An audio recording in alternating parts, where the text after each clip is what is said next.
एक गांव में रामू नाम का गरीब किसान रहता था। उसके पास बस एक छोटा सा खेत था। दिन रात मेहनत करता, लेकिन फिर भी पेट भर खाना मुश्किल था। एक साल सूखा पड़ा, फसल बर्बाद हो गई। हार मानने के बजाय रामू ने दूसरे गांव जाकर मजदूरी की, पैसे बचाए और फिर से खेत में मेहनत शुरू की। धीरे धीरे उसकी मेहनत रंग लाई और एक दिन वो आत्मनिर्भर किसान बन गया। किसान की मेहनत, भोर की पहली किरणें अभी अभी जमीन पर मुस्कुरा रही थी, तभी हरिओम अपने छोटे से घर के दरवाजे पर खड़ा सांस सीधी करके दिन की शुरुआत करने लगा। उसके चेहरे पर मिट्टी की मिठास और आंखों में उम्मीद की चमक थी। हरिओम एक साधारण सा किसान था, लेकिन उसके दिल में अपने खेत और फसल के प्रति असीम प्रेम था। आज भी वह अपनी ओल्ड ट्रैक्टर को पुचकारता हुआ खेत की ओर बढ़ा।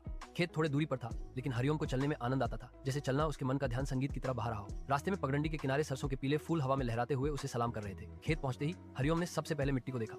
कल रात हुई हल्की बारिश से मिट्टी नम थी, फसल के लिए उपयुक्त। उसने धीमी धीमी सांसें लेते हुए अपने हल और बैलों को तैयार किया। आज उसे गेहूं की फसल की जुताई करनी थी। हल की नोक जैसे ही मिट्टी में गहरी धंसी, एक मिट्टी की मीठी खुशबू हरिओम के दिल को सुकून दे गई। सुबह की हवा ठंडी थी, लेकिन काम की गर्मी से हरिओम का पसीना बहने लगा। बैल धीरे धीरे खेत की उथली मिट्टी को पलटते हुए चले जा रहे थे। हरिओम के हाथों में मिट्टी की महीन कणों की कोमल सी खनक थी। वह सोच रहा था, मेहनत का फल ही असली खुशी है। खेत की जुताई करते करते उसकी यादें बचपन की उन छुट्टियों की ओर चली गई, जब